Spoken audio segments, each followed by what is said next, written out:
at RandiRhodes.com. Go for launch. Speaking truth to power, The Randi Rhodes Show.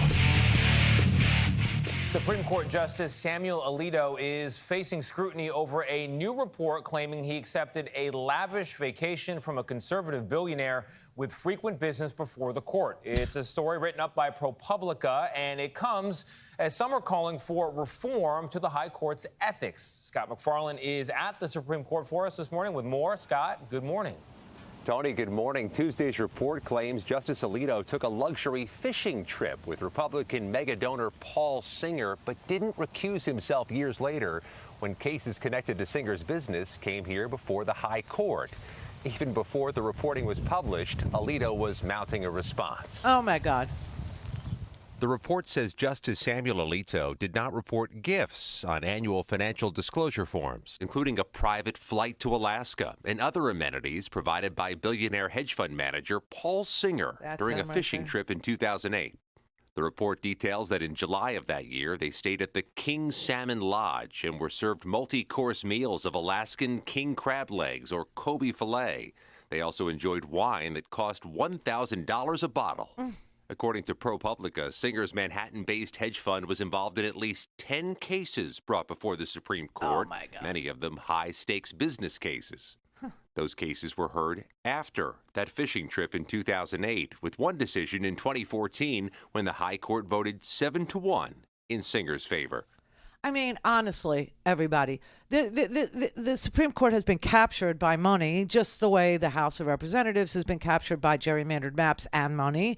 And the Senate is captured by money. The presidency, what does it take, like $1 billion to run for president now? And everybody just thinks it's fine. That's the way it is. Listen, I got news for you. The beauty of catching the third guy, you know, fool me once, shame on you. Fool me twice, shame on me. We won't get fooled again. Wasn't that the brilliance of W? Didn't he say that? So, I mean, the idea that we have three Supreme Court justices who are ethically challenged by facts, the facts of their lives, the facts of their wives, the facts of their mothers, the facts of their mothers' homes, the facts of billionaires, and the facts of, taking trips, luxury trips, and having the awesome audacity to look us in the eye and say, it's just hospitality. It's just hospitality. Drinking $1,000 bottles of wine, eating Alaskan king. And here's the creepy part about the Alito story. Alito responded to the ProPublica story before the ProPublica story was even published. Why?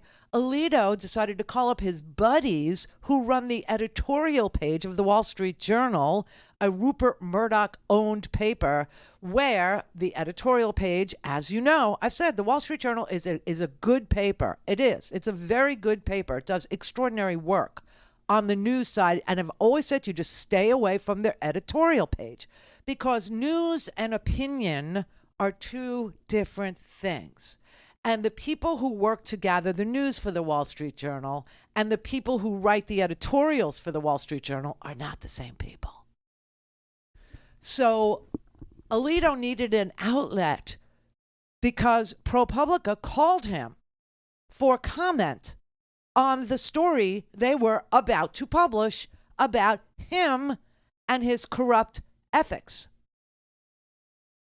And he wouldn't comment to ProPublica. Instead, he called his friends at the Wall Street Journal editorial page and said, I need to respond to something that's about to be published, and I've written a response to a story that isn't even out yet, and I need it to appear in the Wall Street Journal. And oh, by the way, don't put this behind the Wall Street Journal paywall, which is the awesome, border fence between the haves and the have-nots who get to read and don't read the Wall Street Journal, right?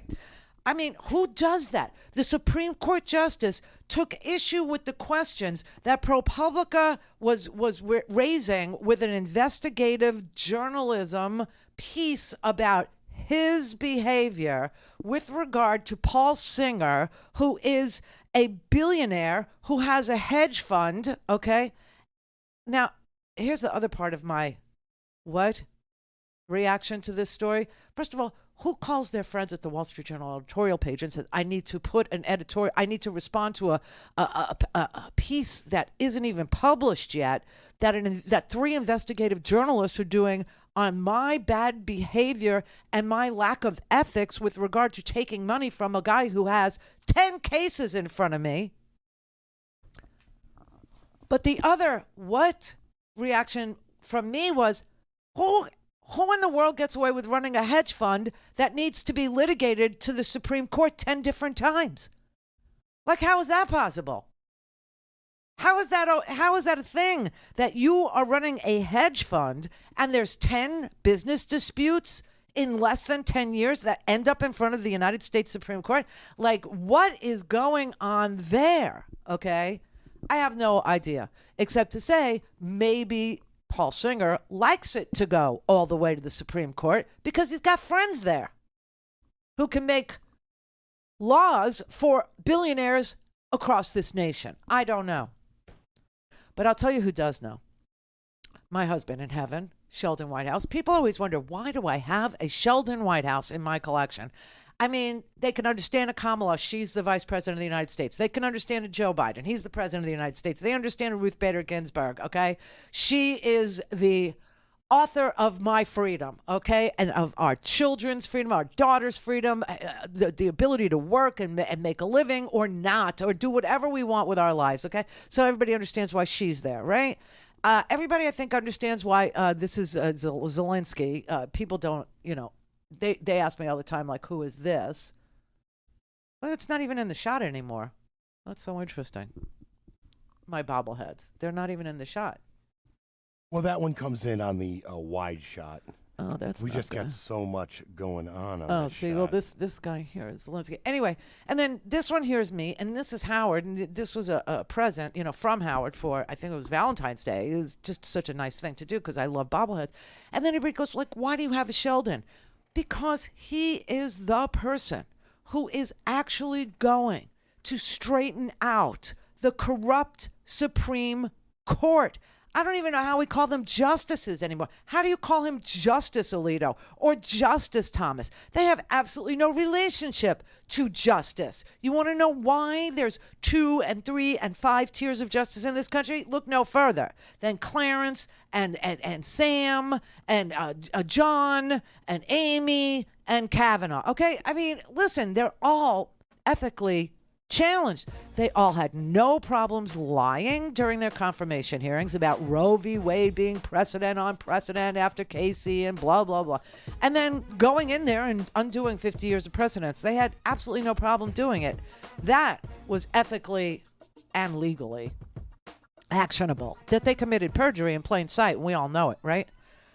But now we're finding out that it's even worse, that they've been taking money from hedge funds who have made it to the Supreme Court 10 different times for business disputes. What? Yes.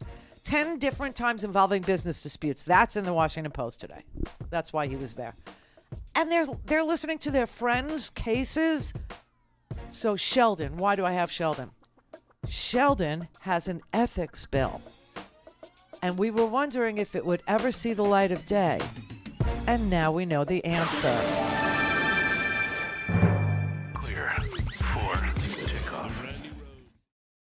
This is the Randi Rhodes Show. To speak with Randi, dial 561-270-3844. That's 561-270-3844. The trust in the Supreme Court is at an all-time polling low. Is there a way to restore that trust? Is just getting the Supreme Court to agree on a certain set of public ethics standards and then abide by them enough here?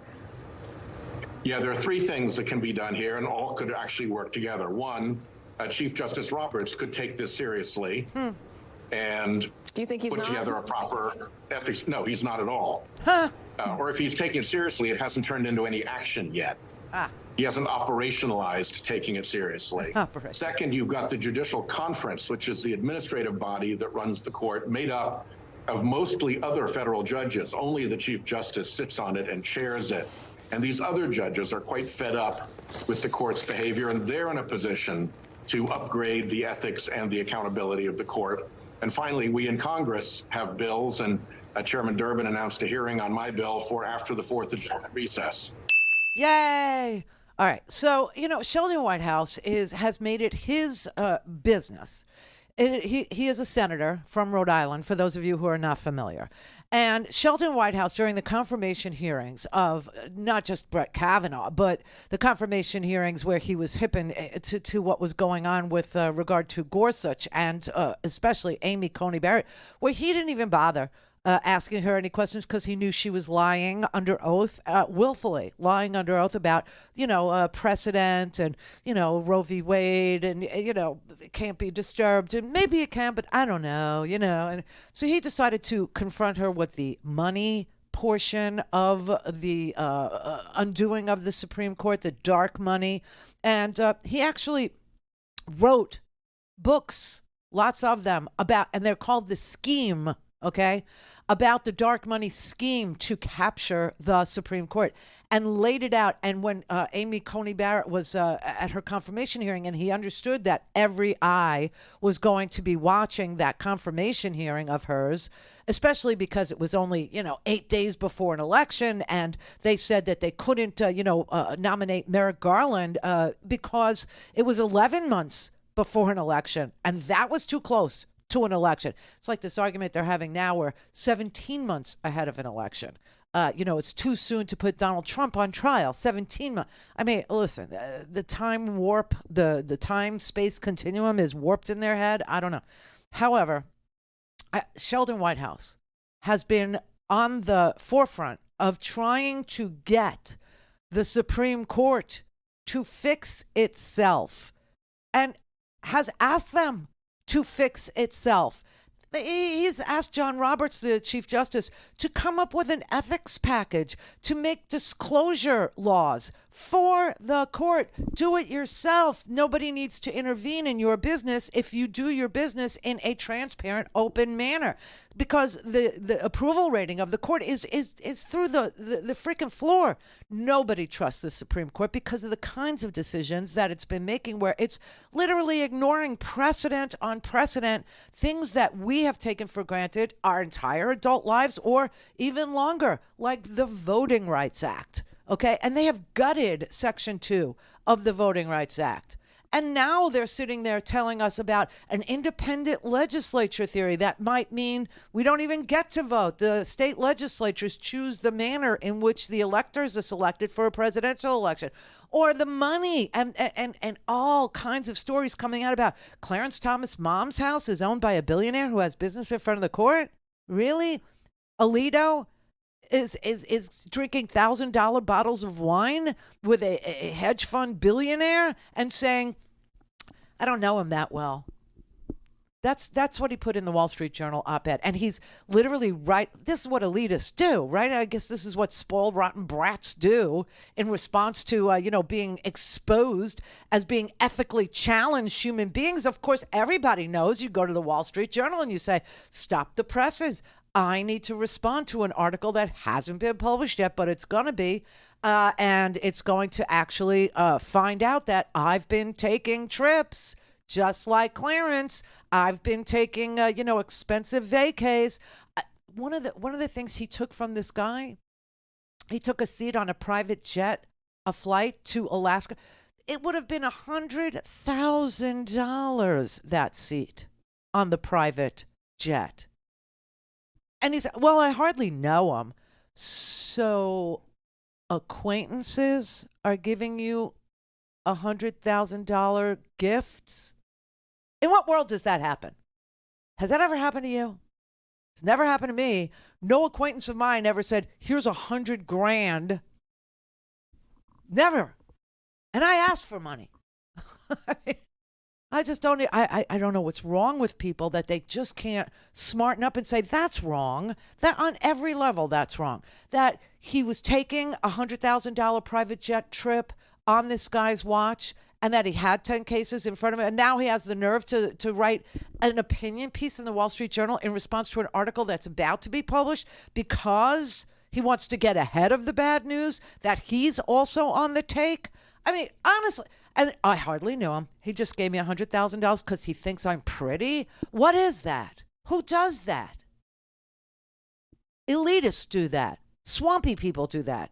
People who aren't on the up and up do that. People who don't shake your hand and look you in the eye do that. So now, Sheldon Whitehouse, after he said to the Chief Justice Roberts, hey, listen, you got a problem. Nobody has any trust in the judicial branch, and it's essential because we're a nation of laws, okay? It's essential. We don't need people to have faith in their church. We don't have to, do anything to make people, go to church or say that their church is the right church or they feel comfortable that their church isn't on the take or their church isn't. We don't need that because we're not a nation of, scripture. We're a nation of laws. And so the Supreme Court matters, and trust in it is essential. Okay? And you need to come up with an ethics package and stick to it and tell the American people that you understand that they suspect that something isn't on the up and up in that court, and you're going to make it right. But Robert's wife made $10 million off of him being a Supreme Court justice, right? She became a headhunter for law firms, identifying people who would do well arguing in front of her husband. Clarence Thomas obviously was on the take. I mean, and Leonard Leo was like at every one of these occasions. Always Leonard Leo, always him. But they hardly know each other. They're just giving large gifts to people they hardly even know.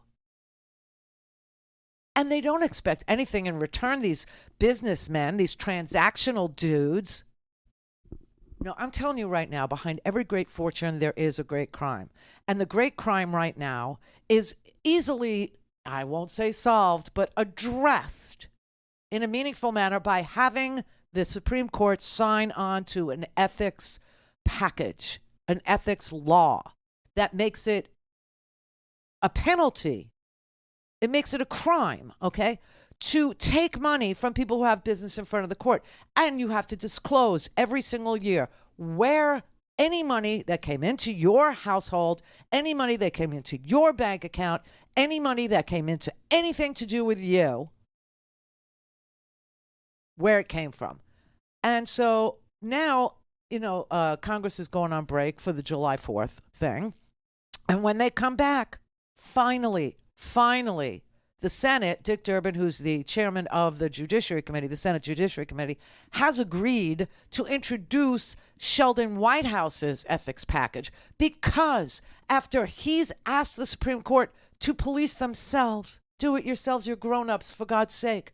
You are arbiters of what is and what isn't constitutional. Surely you know that what you're doing taints everything. All your work and all your opinions are going to be devalued. So why don't you do something to straighten that out? And they wouldn't. They just wouldn't agree to it. So now we're going to have to introduce a piece of legislation. Now, there's going to be some talk, I'm sure, among some scholars from the, Judicial Watch and the Federalist Society and Donors Trust and all these lunatic, fringy people that like the way things are, that like being able to grease the Supreme Court justices with money in order to get favorable results. They're going to say, it's a separation of powers thing. Why? Congress doesn't have any say over the judicial branch. Congress is the legislative branch. How do they get? Just know this. The Supreme Court is created by an act of Congress, number one. Number two, Congress decides how many Supreme Court justices there are. And they could change that, number two. And number three, they actually get to say what the ethics rules are because Congress makes the rules for the Supremes. Now, we tried to treat them as adults. Sheldon tried to treat them as adults. I tried to treat them as an adult. Everybody tried to treat them as adults. Police yourselves. Do the right thing when no one's looking. I don't know what happened to morals in this country, honestly.